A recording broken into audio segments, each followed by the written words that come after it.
Have you ever been called a disgrace by your own father? I was. At 17, no warning, no second chances. Just his cold voice saying, "You're a disgrace to this family," as he tossed me out the front door with nothing but $12 in my pocket and a trash bag of my belongings. It wasn't an argument. It wasn't even a meltdown. It was planned, chilling, like they'd rehearsed it. My mother turned her back. My brother didn't even come downstairs. The door closed. And that was it. No home, no safety, no love. For years, I vanished. Not because I wanted to, but because they erased me. No calls, no birthdays, no apologies. Just silence. And then just when I thought I'd buried that chapter, they showed up. At my door, with bags in hand, asking for a room in the house they once swore I'd never deserve. What happened next wasn't revenge. It wasn't rage. It was colder, quieter, and far more permanent. Because when someone tries to recycle the person they once threw away, they should be ready for the door to stay shut. This is not just a story of betrayal. It's the story of how I turned $12 and pain into a legacy, and why, even after all these years, I didn't let them in. Stay with me. You'll want to hear how it ends. Claire Adams was 18 the day her father told her she was a disgrace. At the time, she was a high school senior juggling 2 part-time jobs, a scholarship application deadline, and a stack of community college brochures she'd hidden under her mattress. Claire had always been a quiet, determined girl, the type who stayed late to help the teacher clean the board, who got her first job at 15, bussing tables, who never missed a shift and never missed curfew. Her dream was simple study business, maybe open her own place someday, a cafe, a bakery, something small but hers. But in the Adams household, dreams like that had no place. The Adams family lived in a modest home on the edge of town, one of those quiet cul-de-sacs where every front yard looked like a postcard. Richard Adams, her father, was a retired police officer with a spine like concrete and a voice that didn't rise often because it didn't have to. His word was law. Marianne, Claire's mother, was soft-spoken and skittish, always fussing about appearances and what the neighbors might say. Lucas, the older brother, was the star golden-haired varsity jacket still hanging proudly by the door, even though he was already 21 and flunking out of college. Still, to Richard and Marianne, Lucas could do no wrong.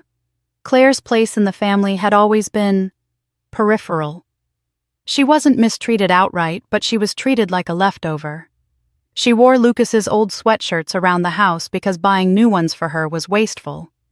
Her bedroom faced the alley while Lucas's looked over the lake. On Lucas's birthdays, there were banners, steaks, and a dozen of his friends laughing around the fire pit.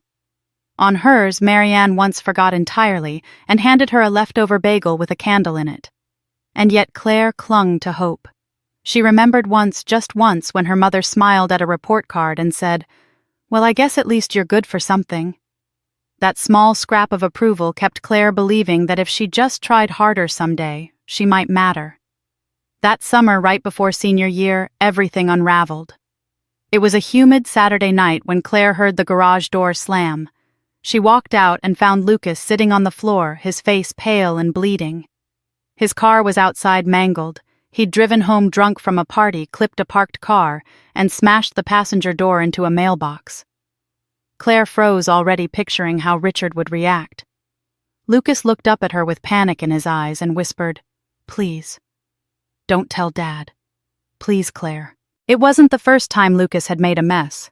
It was the first time he'd begged her to clean it up.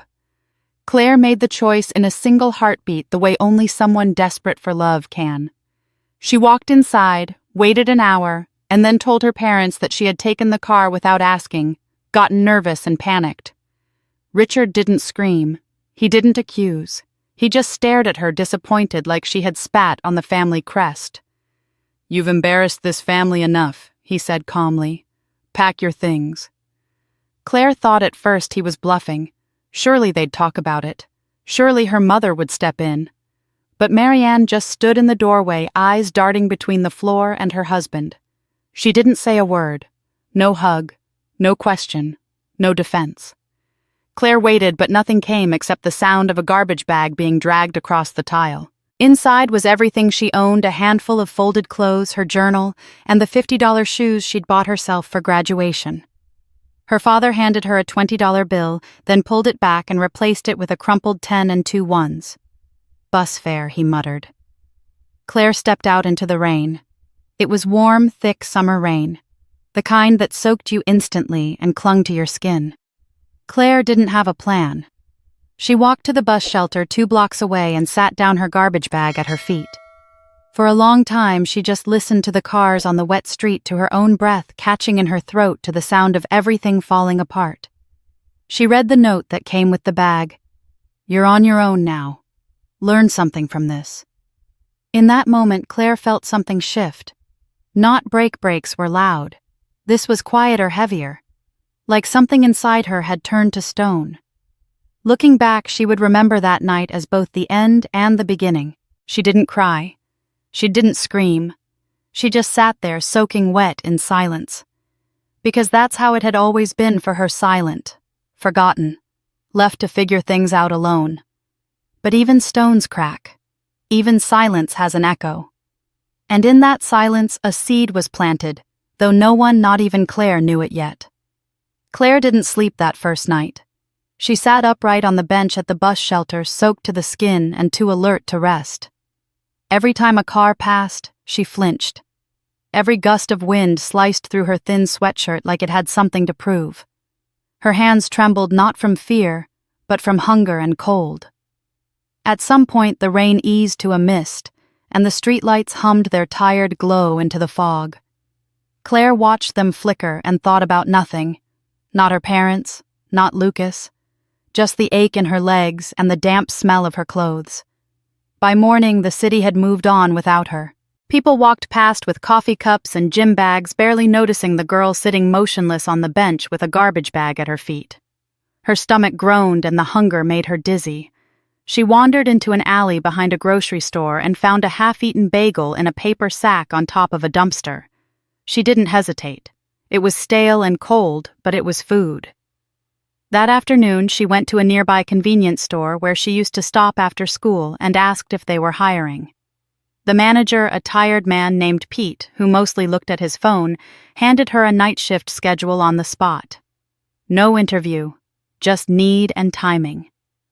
That night, she started her first shift, 10 p.m. to 6 a.m. behind the register. She was barely trained, but she didn't complain.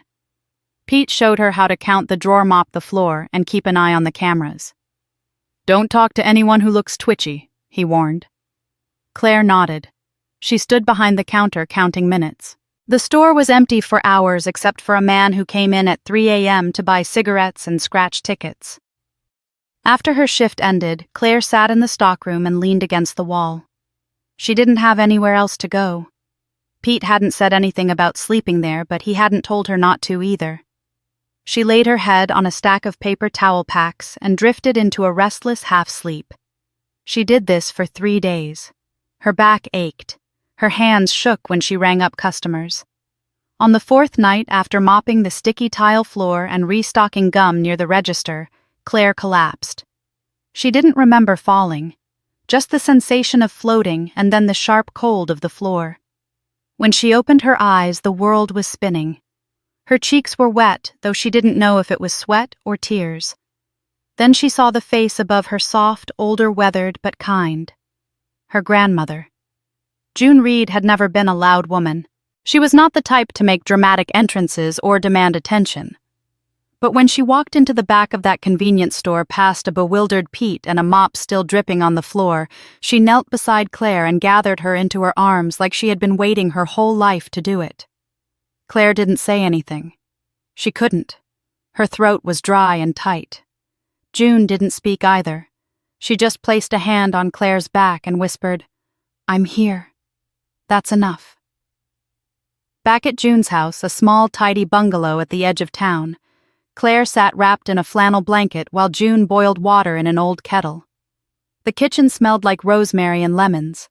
There were teacups that looked like they hadn't been touched in years, and photos of people Claire barely recognized. June moved slowly but with purpose, as if every motion meant something. She set the tea down in front of Claire and handed her a plate with 2 slices of buttered toast. Claire devoured the food in silence. June sat across from her, sipping her own tea.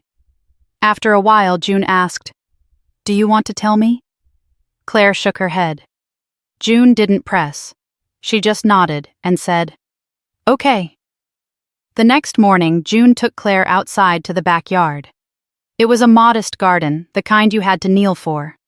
A small patch of dirt with careful rows of herbs, some tomatoes, and in the far corner a rose bush. Its petals were white, nearly translucent, still wet with dew. June knelt beside it and touched one of the blossoms gently. "See this one," she said. "It's called Iceberg. Strongest one I've ever planted. Doesn't matter how cold it gets, or how hard it rains. She keeps blooming." Claire crouched next to her and touched a leaf. It was cool, but alive. "I planted her after your mother left home," June said softly. "And she's been here every year since."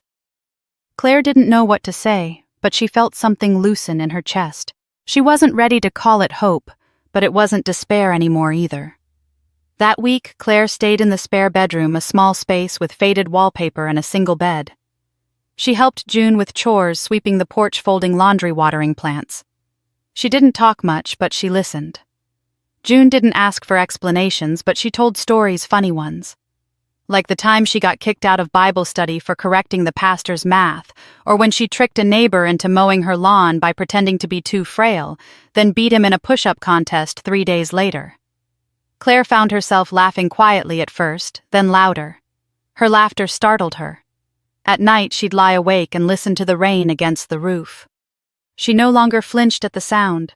Instead, she thought of the rose bush in the yard still standing. Maybe she could stand too. Claire didn't start with a plan. She started with exhaustion. Every morning, she folded the blanket at the end of her bed in June's spare room, brushed her hair in the bathroom mirror, and looked at the girl staring back. She still saw the bruises, some visible, most not, but under that something was forming. Not revenge. Not yet. Just resolve. June didn't ask what Claire intended to do next, but one afternoon while washing dishes, she said, "You've got more fire in you than anyone I know. If you want something, go after it.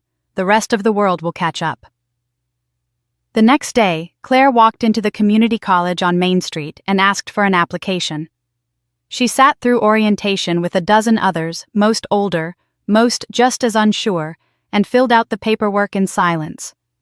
When they asked for her major, she hesitated, then wrote, "Business." It was the first time she'd made a decision for herself that didn't involve survival. She took classes in marketing, small business finance, and digital communication. She borrowed textbooks from the library, took notes obsessively, and sat in the front row even when she hadn't slept the night before. During the day, she waited tables at a breakfast diner. In the evenings, she clocked in at a small grocery store on the edge of town.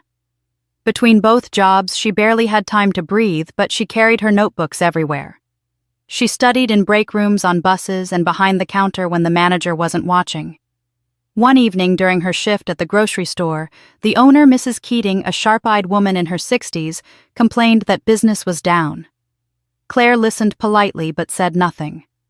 That night, while organizing the shelf of canned goods, she had an idea.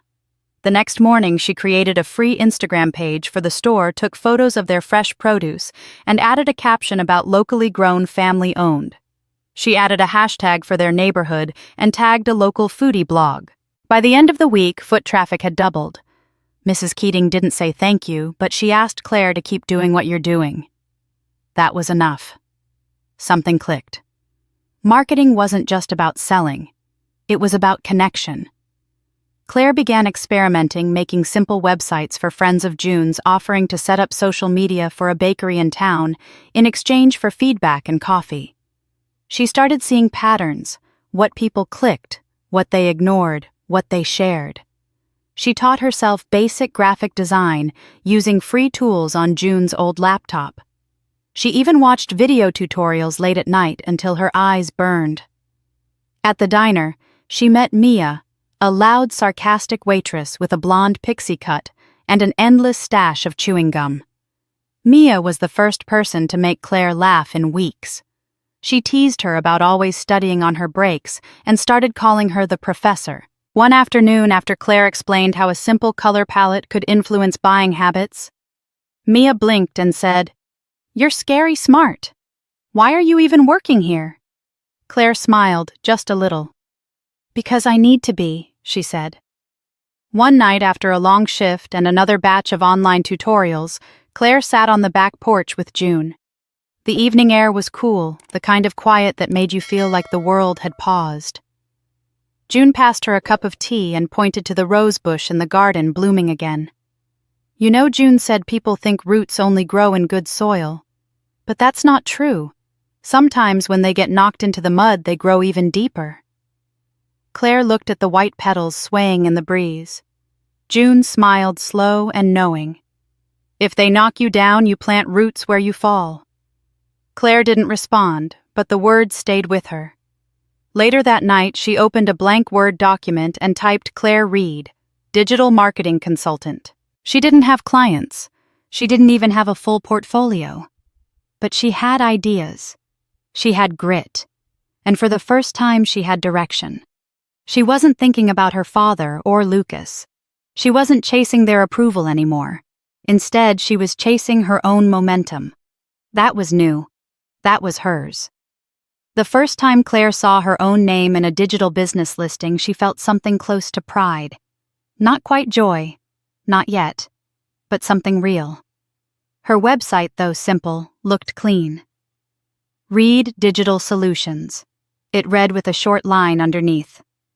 Helping small businesses grow one click at a time. She had stayed up for 3 nights learning how to build it from scratch using free tools and templates. It was a start hers. She'd invested everything she had, money saved from Shift's tips tucked away over months, even a small loan from June which she'd promised to repay in 6 weeks. The site wasn't just a portfolio.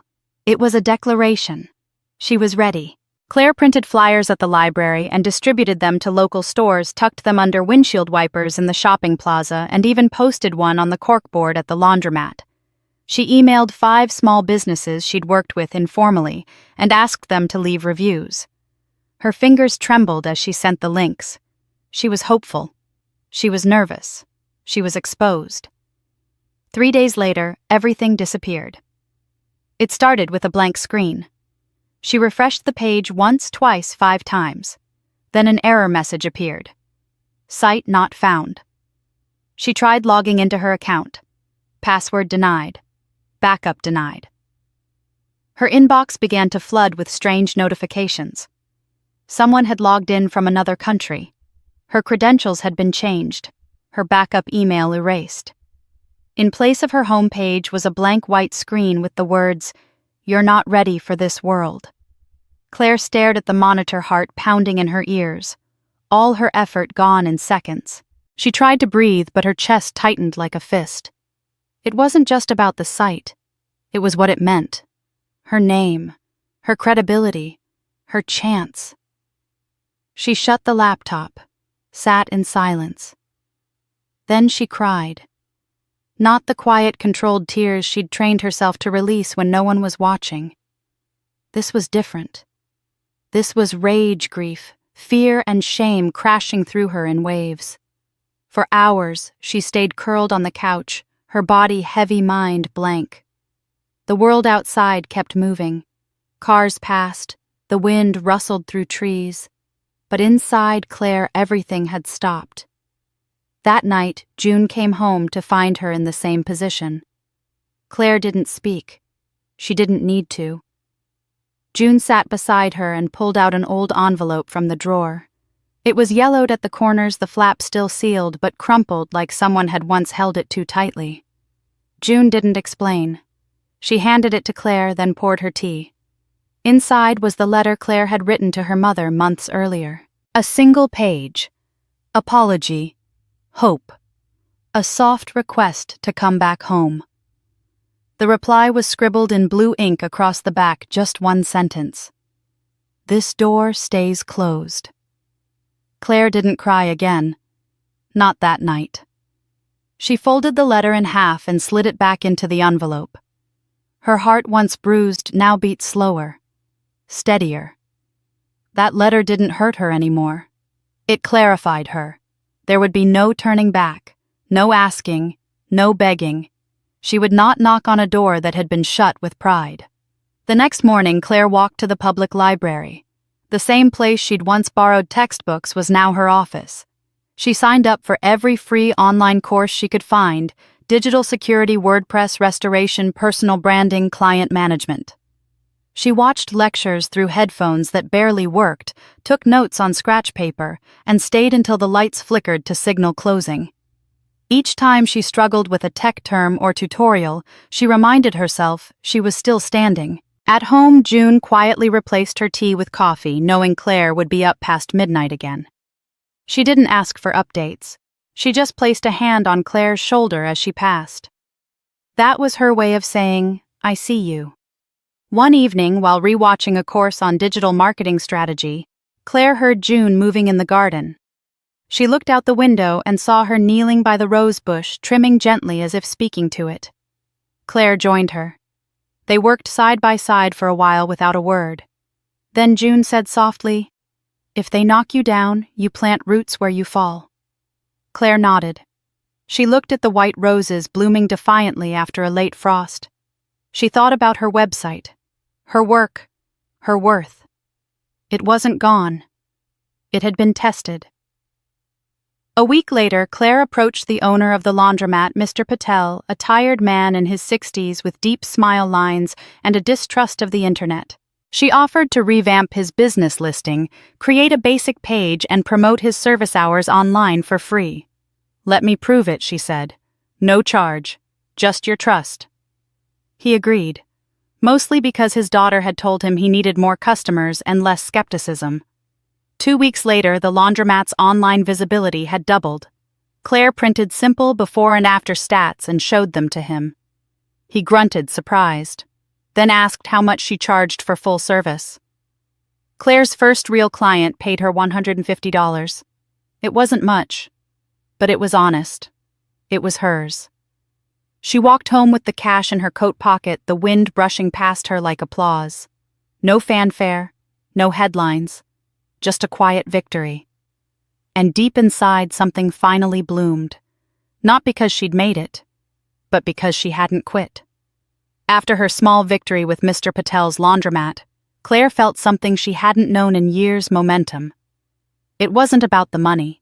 It was the look on a client's face when he realized he needed her, the kind of look her family had never once given her. That simple exchange effort for respect made her believe that maybe she was finally stepping out of the shadows cast by her family name. It was nearing the end of October when she walked past the card section at the drugstore and paused. There was a rack of birthday cards, soft pastels and cursive fonts, each one chirping about love and gratitude for mothers. She stared at them longer than she meant to. Finally, she picked a modest one with a painted bird and the words, "Wishing you peace and warmth on your special day." She didn't write much inside. Just thinking of you. Claire. She mailed it that same afternoon, unsure why she did it. Maybe she wanted closure. Maybe she wanted to prove to herself that she could still be kind even to someone who had forgotten her. Weeks passed. No response. Not even an acknowledgement. Then one Sunday morning, Claire stopped by the bakery near the bus stop to pick up a cinnamon roll for June. As she waited in line, an older woman in a tan coat glanced at her, squinted slightly, and said, "You're Marianne's girl, right? Claire?" Claire nodded, cautious. The woman smiled as if she were sharing harmless gossip. "Funny. Your mother said you ran off with some boy. Said you didn't want anything to do with the family. Teenagers these days, right?" Claire didn't answer. Her throat tightened. Outside, the wind had picked up. She clutched the pastry bag in her hand, walked straight home, and sat at the kitchen table without speaking. June noticed her silence but didn't press. Claire finally stood up, walked to the bookcase, and pulled down a worn leather journal June kept tucked between old cookbooks. "May I?" she asked softly. June nodded once. Claire flipped through the pages, lists of chores, gardening notes, snippets of memories. Then she reached an entry marked with a pressed daisy. The handwriting was a little shakier than usual. July 14th, 2015. Marianne called. Said she didn't know what to do about Claire. I told her the girl needed support, not punishment. She cried. Said Richard threatened to leave her if she defended Claire again. Said he'd make her choose. I asked her, "Have you already?" She hung up. Claire stared at the page. Her hands didn't shake. She didn't cry. Not this time. It wasn't shock, it was clarity. All those years wondering if she'd simply been unlovable, if her mother had truly believed she was a burden, came crashing down into a single bitter truth. Her mother was weak. And her father. He had built an entire house of fear. Claire had been collateral. That night, as she lay in bed, Claire opened her laptop and began researching the legal steps for changing one's last name. She scrolled through paperwork, government sites, and testimonials from strangers reclaiming their identities. But she didn't waver. The next morning, she sat with June at the breakfast table and said, "I'm changing my name." June didn't ask why. She simply said, to what Claire smiled, "Reed, like yours." There was silence, then a slow nod of approval. "Strong roots," June said. "You come from them too."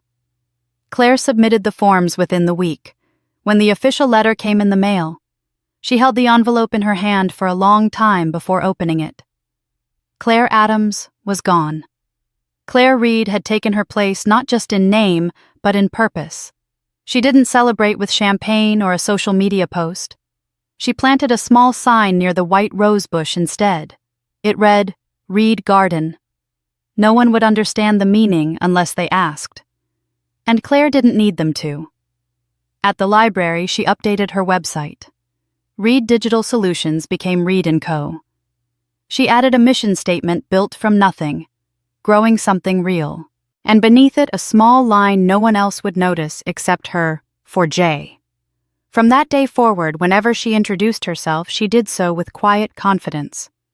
"Claire Reed," she would say, and something in her spine stood straighter.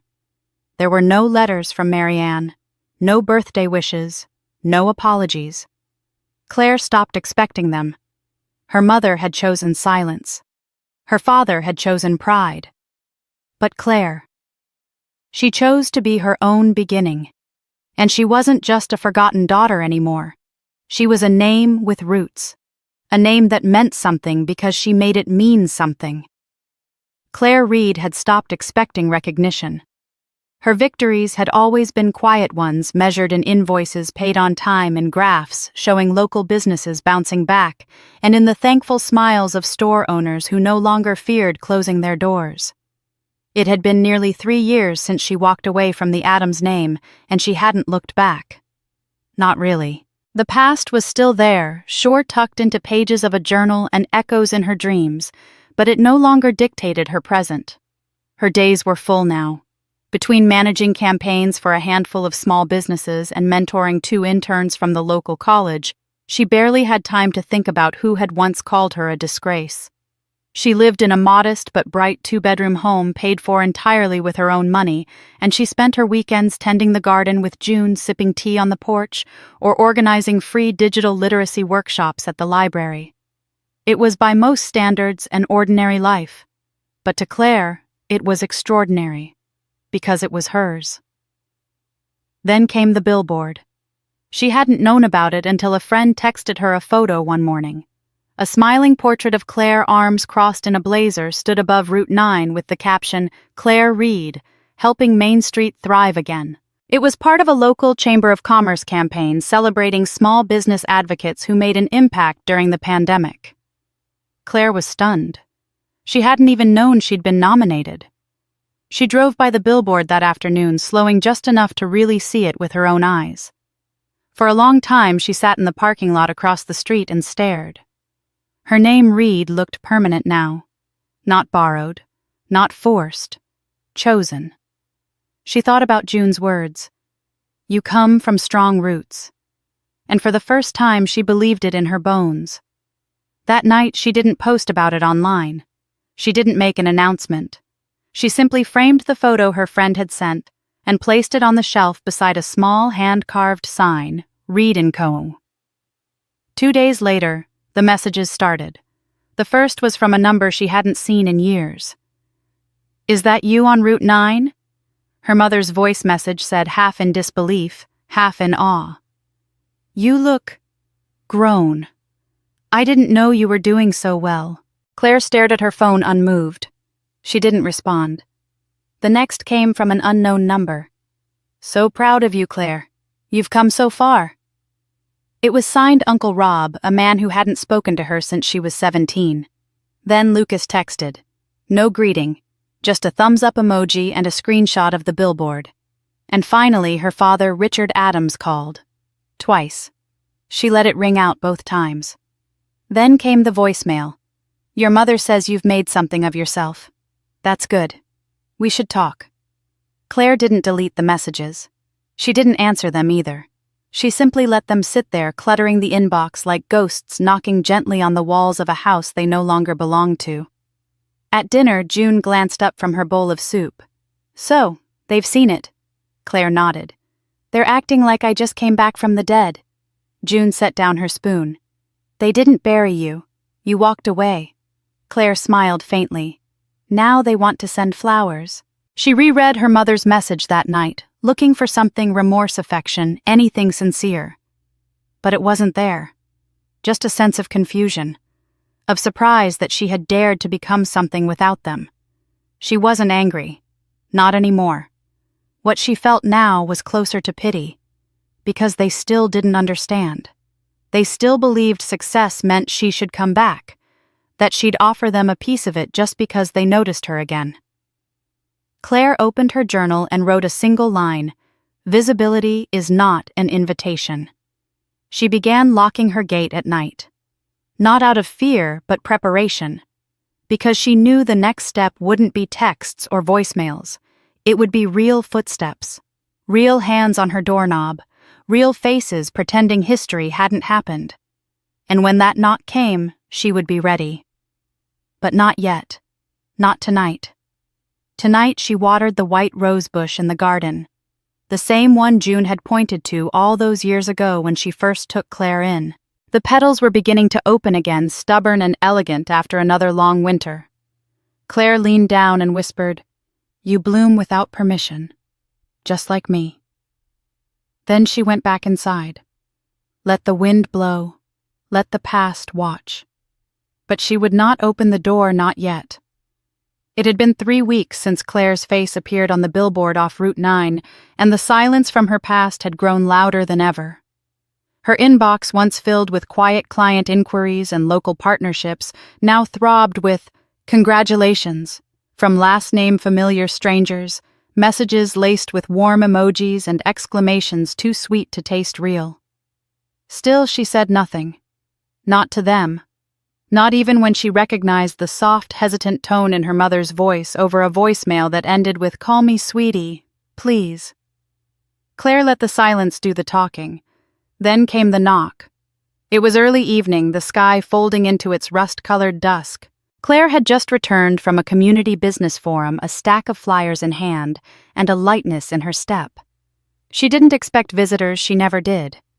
Not since she'd built this house brick by brick, name by name, on soil no longer borrowed. The knock came again.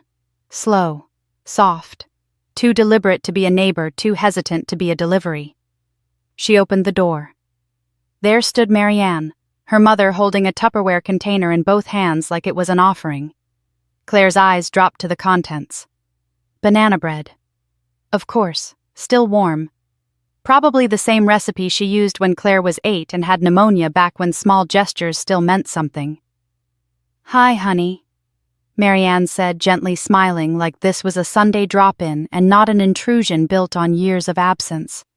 "You look, well." Claire didn't speak.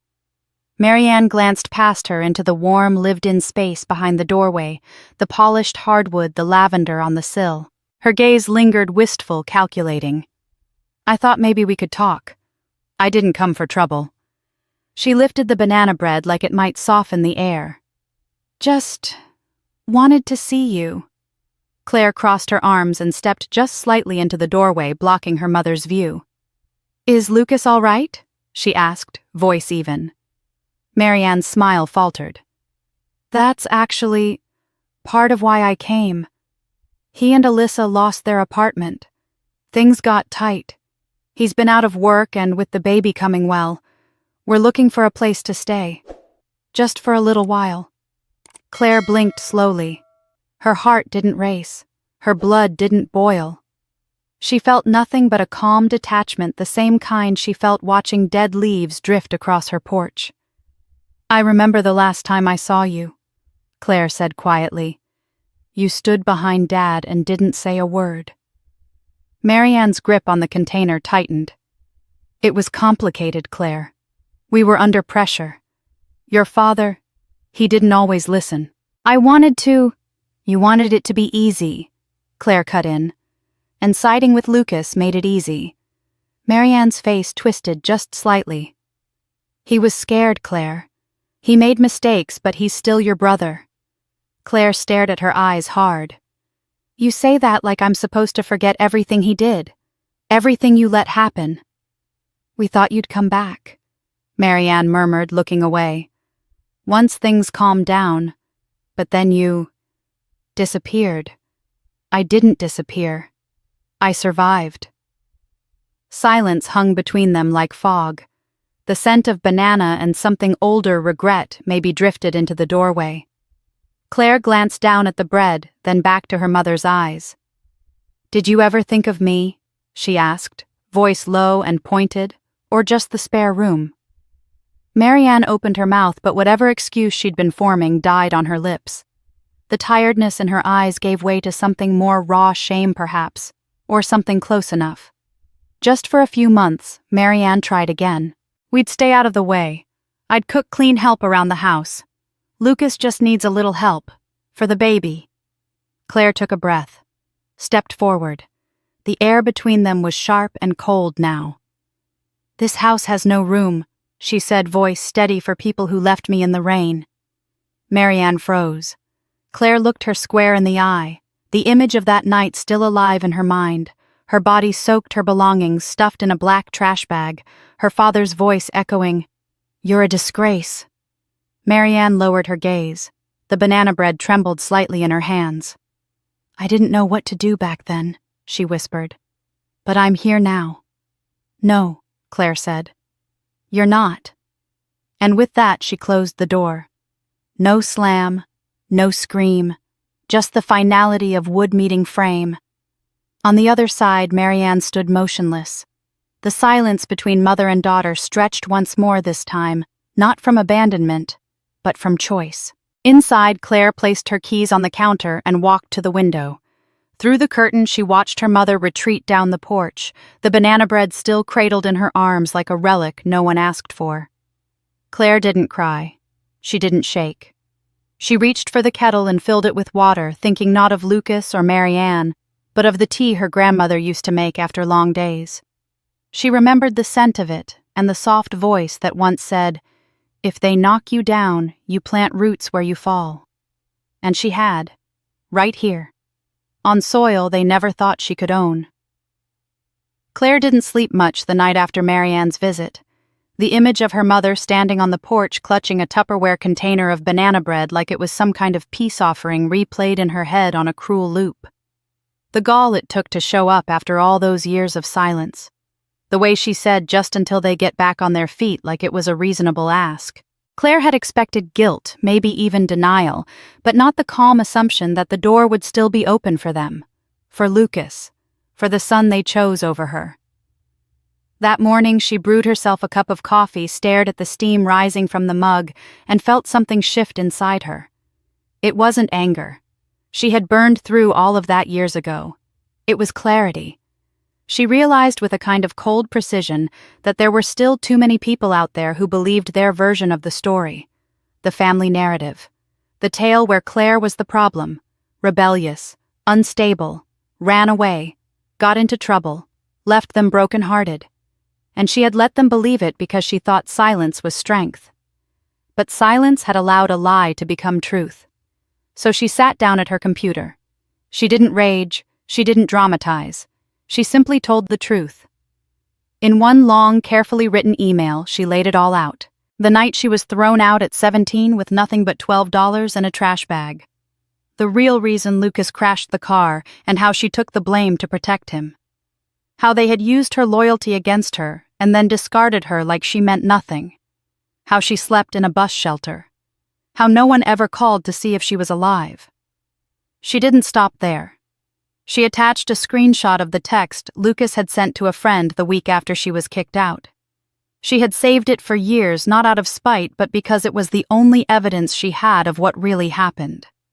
Told you it'd be easy to get her out. Parents bought it LOL. That was the exact wording. Casual, cruel, and absolutely damning. She also mentioned how at 14, Lucas had spread rumors that she stole from their father's wallet, another fabrication she had been punished for. She explained how those little lies built a case against her in their parents' minds, until the day came when they no longer saw her as family, just a burden to be dealt with. She addressed the email to every relative she could think of. Aunts, uncles, cousins, even family friends who had once told her to try harder to understand your parents. Then she hit send. She expected silence, maybe a few awkward replies or denials. Instead, her inbox started buzzing within the hour. Her Aunt Denise replied first. I had no idea. I always wondered what really happened. I'm sorry, Claire. Then came Uncle Gerald. Your father told us you ran away, that you got in with the wrong crowd. I feel sick reading this. One by one, the messages came in. Some were apologetic. Others were confused. A few were clearly uncomfortable, more concerned with the shame of the truth being out than the pain Claire had lived through. But they all had one thing in common. Not a single person defended Richard or Lucas. And then came the message Claire didn't expect. Alyssa. The subject line simply read, I'm so sorry. Inside a message. I read the email. Lucas told me you were mentally unstable, that you attacked your mom, that your grandmother only took you in because you had no one else. I feel stupid now. And furious. I'm 7 months pregnant and just realized I've been married to a man who's lied to me from the start. I left him. Last night. I took my things and went to my sister's. Claire stared at the screen, her heart thudding. Alyssa messaged again a few minutes later. When I read the part about the bus shelter, I cried. Not just for you, but because I saw myself in you. Lucas has been controlling, dismissive. He laughs when I'm upset. He called your email drama and said he'd fix it. When he tried to grab my phone and delete it, I knew. I saw who he really was. Claire didn't gloat. She didn't tell Alyssa she had it coming. Instead, she typed slowly, deliberately. You did the right thing. You deserve better for you and for your baby. She hit send and leaned back in her chair. The next morning, a few of her older cousins shared Claire's email on Facebook with captions like, Read this. The truth always finds a way out. Others began calling out Richard and Lucas by name, questioning their character in public threads. The family narrative so carefully curated for years was unraveling. Claire didn't comment. She didn't need to. This wasn't about revenge. It was about reclamation. For the first time in years, she felt something she hadn't dared believe she could feel again. Dignity. The truth was out there now, and no one could shove it back in a box. They had cast her out. But Claire had built her own world, her own name, her own peace. Now they were the ones on the outside watching. And for once, she had nothing to hide. Claire hadn't seen Lucas in person since the billboard went up, since the emails, since Alyssa left him. The silence between them had been a relief. But silence never lasts forever with people like Lucas. They don't fade quietly. They come back loud, drunk, and itching for control. It was a Thursday just past noon when it happened. Claire had just finished lunch at a small cafe near her office. She stepped into the parking lot, sunlight pouring through scattered clouds, the kind of peaceful day that feels almost too still. She didn't notice the figure leaning against the hood of her car until she was a few steps away. Lucas. Same smug posture. Same varsity jacket from high school. But his eyes had changed, red-rimmed, sunken. His skin looked pale and there was a tremor in his hands. But his mouth curled into that same condescending sneer she remembered from every family dinner where he got second helpings before she got a glance. So he started pushing off the car. You finally made something of yourself. Congratulations. Must be nice being the family's precious little comeback story. Claire didn't say anything. She simply looked at him. He reeked of cheap beer. You think you're better than us now? He snapped, voice rising. You go around telling people you were abandoned like we just threw you out. You think that makes you some kind of survivor? I don't think, Claire said, voice level. I know.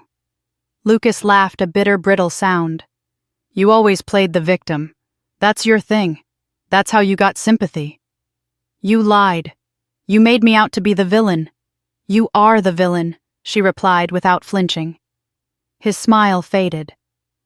You lied? Claire continued, stepping closer, unafraid. You lied about the accident. You lied about me stealing from Mom. You let me take the fall. And now you're angry because people finally see who you really are.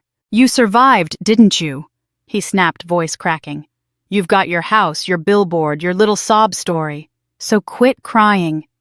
Claire tilted her head slightly. You lied. I thrived. And now you have to live with that. That was it. She turned away, calm and certain, and walked to the driver's side door. She didn't look back, not even when he muttered something under his breath, something weak and broken, the last puff of a fire long since extinguished. She drove away.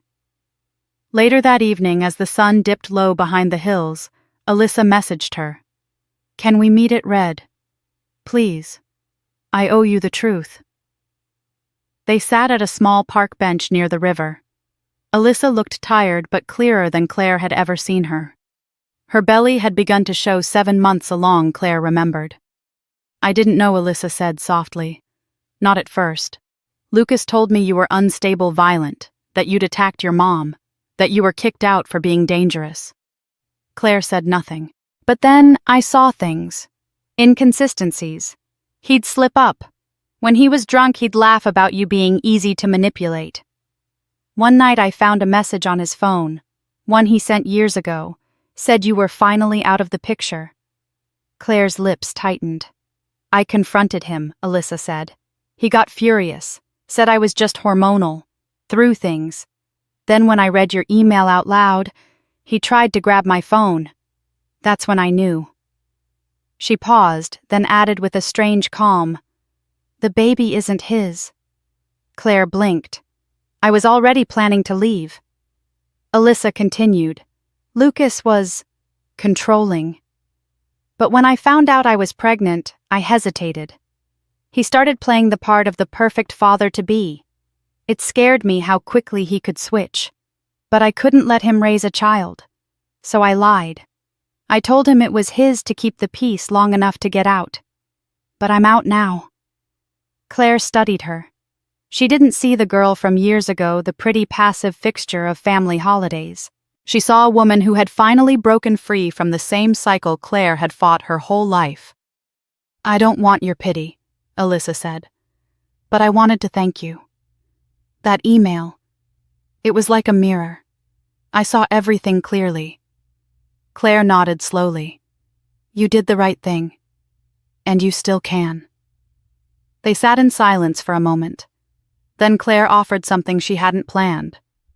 There's a women's shelter 2 blocks from my office, she said. They partner with a few businesses. I can put in a word. Marketing assistant entry level. But it's a start. Alyssa looked stunned. You'd help me. After everything? Claire looked down the path where a breeze stirred the dried leaves. We were both lied to. The difference is, you chose to face it. That counts for something. The wind picked up, and from a nearby tree, a single leaf spiraled down between them. It was then Claire realized something. This wasn't revenge. It wasn't justice. It was release. She had faced the one who broke her. She had watched the ones who stood by him walk away or break free. She had nothing left to prove, not to Lucas, not to her mother, not even to herself. When she got home that night, she paused by the rosebush. June's rosebush. The white petals had started to curl at the edges, not from sickness, but because a new bloom was forming beneath. The past had wilted, but something else was coming. Something new. She smiled to herself. The next day, Claire began drafting her will. She wasn't going anywhere, but it felt right to be intentional. This life, this home, this peace, it had been fought for. It had been earned, and no one would ever take that from her again. Claire never quite got used to the silence in the house, even after all the chaos had died down. June had taken to spending more time in her garden lately, watering slowly, humming to herself, pruning the white rose bush she always called her living prayer. Claire watched her from the window some mornings, coffee in hand, wondering how someone who had endured so much could still believe in beauty. June hadn't said much about the email Claire sent to the family. She'd only looked up from her teacup and said, "Sometimes truth does the pruning for you." The weeks passed in a quiet rhythm, marked by steady work, warm dinners, and the rustle of wind through the lavender lining the porch. But Claire began to notice small changes. June forgetting names, losing her balance, pausing mid-sentence like she'd misplaced a thought. At first, Claire chalked it up to age. Then one morning she found June collapsed in the hallway. The diagnosis came like a hammer: stage 4 cancer. Aggressive. Terminal. They had caught it too late. June refused treatment. "I've had enough hospitals for a lifetime," she said softly, clasping Claire's hand. "I want to die in my garden. In peace." Claire broke that night. For hours, she sat on the porch alone, sobbing into her sleeves, finally allowing herself to feel the weight of everything. Loss, betrayal, survival. And now this final blow. When she returned inside, June was awake, propped up on pillows. "Come here, sweetheart," she whispered. Claire knelt by the bed, her eyes raw. June reached out with a hand that trembled slightly and placed it over Claire's. "Promise me you'll keep planting," she said, "even when the world feels barren." Claire nodded, unable to speak. June passed away 3 weeks later with Claire holding her hand just as the morning light spilled through the curtains. Her last breath was calm, her eyes on the white roses blooming outside the window. Claire didn't cry right away. She just sat there listening to the stillness she'd once feared, now blanketed in a kind of sacred quiet. After the funeral arrangements were made and the visitors left, Claire returned to the house they had once shared. She wandered into June's room, unsure what she was looking for. Maybe a scent, a sound, something to hold on to. Instead, she found a small wooden box beneath the bed. Taped to it was a folded envelope addressed simply to the granddaughter they never saw. Her hands trembled as she opened it. Inside were dozens of handwritten pages, journal entries dating back more than a decade. Claire's birthdays recorded in heartbreaking detail, the years they were ignored, the excuses made, the bruises unexplained. There were transcripts of conversations June had overheard, notes about Lucas's lies, even a printed copy of the anonymous call June had made to CPS that never got followed up. But there was more. At the bottom of the box, neatly bound, was a notarized deed transfer. June had signed the house over to Claire months before her death. Everything was official, filed, sealed. Claire sat on the floor and wept, not because of the inheritance, not because of the proof, but because June had seen it all. And still she'd stayed. Still she'd protected. Still she'd believed. There was also a manila folder. Inside was a draft lawsuit June had prepared years ago. She had been ready to fight for custody of Claire when she was 15, but withdrew it when Claire suddenly disappeared after being kicked out. "She told me not to ruin the family's name," one note read. "But I should have fought anyway." Claire closed the box and held it against her chest. That night she walked out into the garden and stared at the white roses in full bloom. The wind was warm. The sky was quiet. She whispered, "I promise," and began pulling weeds by hand. The funeral was small, just as June would have wanted. Only a few close neighbors came, some of Claire's old college friends, and Mia, who brought a mason jar of homemade lemonade and a hug that lingered. Claire spoke briefly, saying only this: "She was the first person who ever called me enough, and because of her I am." But even funerals didn't escape drama. Just as the final prayer was read, Claire noticed two figures at the edge of the cemetery standing beneath a cluster of oak trees. Marianne and Richard, dressed in black, silent, watching. They didn't speak to her that day, not yet. Later that evening, when Claire returned home, she found a letter tucked into her mailbox. Typed, cold, formal. It was from Marianne and Richard, requesting temporary accommodation for healing and reflection. They asked to stay in her house while they got back on their feet. Lucas, they wrote, was in a dark place. They were trying to help. Claire read it twice, then once more. She didn't cry, she didn't scream, she didn't even feel surprised. Instead, she sat at June's old desk, pulled out fresh stationery, and began to write. Her response was brief, precise, and final. "Dear Mr. and Mrs. Adams, thank you for your interest in staying at the residence located at 49 Maplewood Lane. At this time, all rooms are currently occupied by Peace, Silence, and Dignity. As such, we are unable to accommodate guests who abandoned these values in the past. May you find shelter in the structures you built with your choices." She folded it, sealed the envelope, and set it beside the trash bag. Note her father once left her, the one that read, "You're on your own now." 2 relics, 2 directions. Claire was no longer surviving. She was blooming. Claire didn't want a big ceremony. June had been clear about that. She hated fuss, detested false tears, and often said, "The ones who love you loudest when you're gone were silent when it mattered." So Claire kept it small, intimate. The service was held in the garden beneath the willow tree June had planted decades ago, where white roses now in full bloom lined the path like gentle witnesses. Claire wore a simple navy dress. She didn't cry. She had done all her grieving in whispers and late-night cups of tea with June when her hands were too tired to hold the mug without trembling. Mia came and stood beside her, silent and steady. A few neighbors arrived, the florist whose shop June always supported, the retired teacher from down the street who said, "That woman had more spine than a preacher," and even a former co-worker of Claire's who came with a single white lily and eyes full of real sorrow. There was no eulogy. Claire read a few lines from June's garden journal, something about soil and second chances. Then she looked to the sky, let the silence speak, and gently set June's favorite gloves, now faded and soft with use, beside the urn. It should have ended there, but it didn't. Claire saw them the moment she turned around, standing just beyond the rose bushes at the edge of the gathered crowd, as if proximity could grant them grace. Marianne in a conservative black dress, clutching a tissue she didn't use. Richard beside her, stiff in a suit that didn't fit like it used to. Lucas conspicuously absent. Claire wasn't surprised. He'd always left others to do the uncomfortable things. They weren't invited. Claire had sent no word, no address, no date. But somehow they came.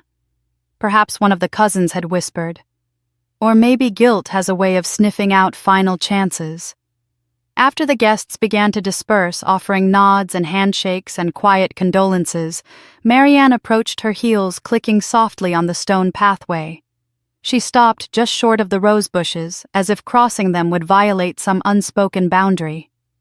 "She looked beautiful," Marianne said, eyes scanning the garden. Claire didn't reply.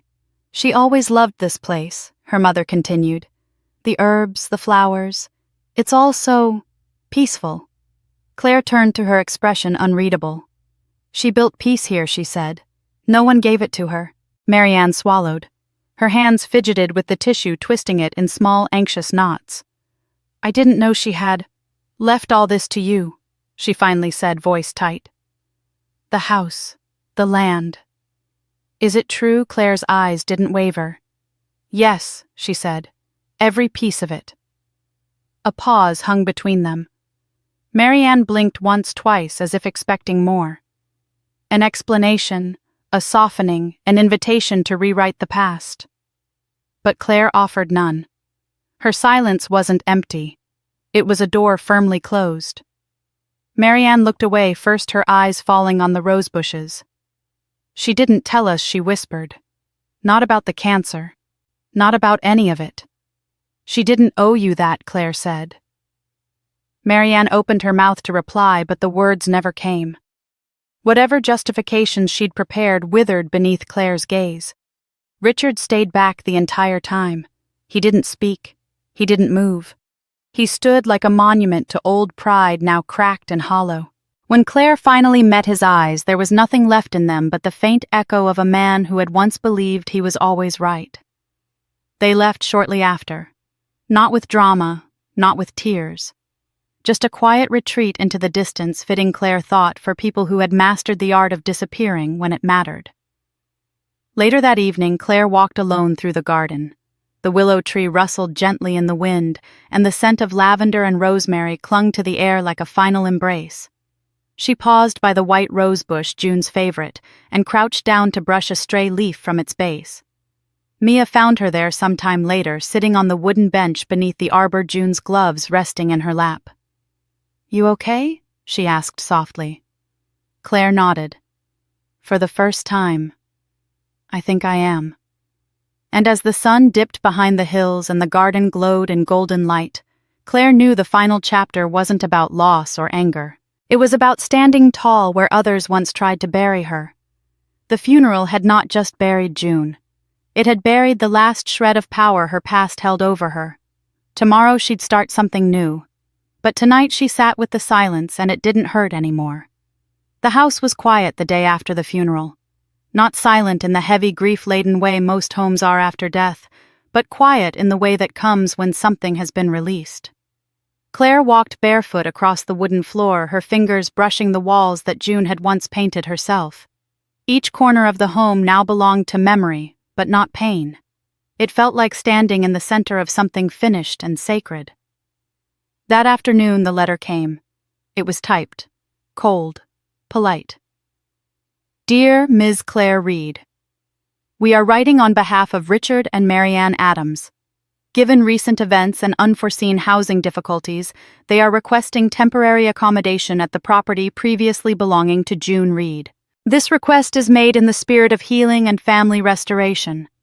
Claire didn't even finish reading it. She folded the paper in half, then again pressing the crease with her thumb. She stood for a long moment, watching the sunlight pour through the living room window and fall across the white roses blooming just outside the ones she and June had planted 2 springs ago. Rebirth. She walked to her desk and pulled out her favorite stationery, one June had gifted her years ago, pale cream with an embossed edge. Then she wrote her reply with no hesitation, no bitterness, and no anger, just clarity. Dear Mr. and Mrs. Adams, thank you for your interest in staying at the residence located at 49 Maplewood Lane. At this time, all rooms are currently occupied by peace, silence, dignity, and the long overdue scent of lavender. As such, we are unable to accommodate guests who previously abandoned these values. May you find shelter in the structures you built with your own choices. Sincerely, Claire Reed. She sealed it with wax. The next morning, she installed a small wooden plaque above the mailbox. It read, "The House of June." She chose a serif font, strong but graceful, just like the woman who had saved her life. Then she took a trowel and knelt by the garden. The roses were in bloom, but there was space for something new. She dug the soil with care and planted a fresh white rose bush, placing a small tag beside it. Rebirth. Her phone buzzed. A message from a small business owner in Seattle. Referral.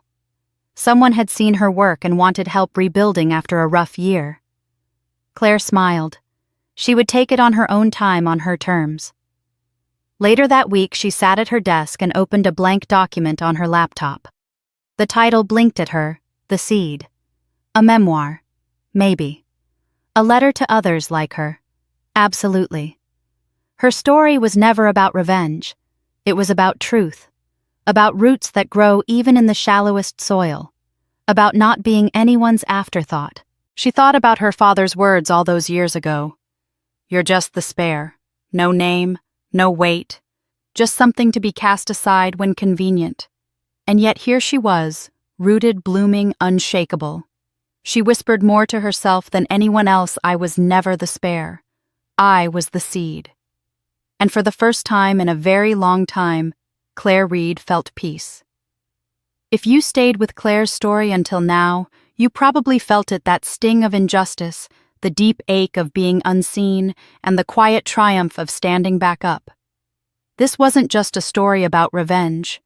It was about survival, about rebuilding root by root from the ashes of betrayal, about how the people who once discarded you will one day find themselves knocking at your door, not out of love, but out of need.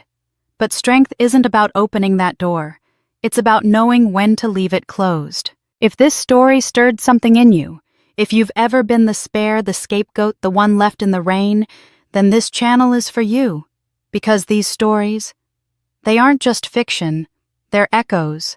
And maybe, just maybe, you saw a piece of yourself in Claire. So tell me, what would you have done if it were your door they came knocking on? Would you let them in? Or would you finally say, this house is already full, with peace? Leave a comment below. I read every single one. And if you want more stories like this, raw, unfiltered, emotional, and true to life, subscribe now and don't forget to turn on the bell icon so you never miss the next drama that might just feel a little too real. Because around here we don't just tell stories, we tell the truth. Thanks for watching.